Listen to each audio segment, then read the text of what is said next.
নবীজি সাল্লাল্লাহু আলাইহি সাল্লাম বলছেন, একটা সাগরের মধ্যে যদি কেউ নিজের আঙ্গুল সুবায় ভিজায়, তো আঙ্গুলের অগ্রভাগে যেটুকু পানি, এটুকুই হলো দুনিয়া, আর সাগরের বাকিটা পানি আখেরাত।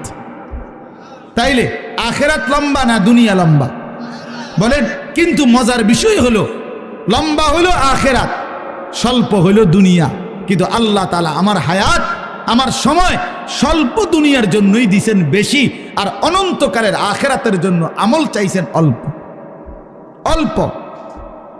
সকাল 6টা বাজে 4 রাকাত ফজরের নামাজ, তাহলে 10 মিনিটের বিষয়।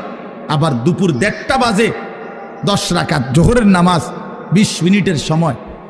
তাইলে ধরে নিলাম সকাল 6টার পরে 7টা, 8টা, 9টা, 10টা, 11টা, 12টা, 1টা, প্রায় 7.5 ঘন্টা পরে আবার 20 মিনিট। তাহলে সকালের 10 মিনিট আর দুপুরের 20 মিনিট, এই হলো 30 মিনিট মনে করেন আখেরাতের জন্য, আর 7.5 ঘন্টা আমার দুনিয়ার কর্মের জন্য।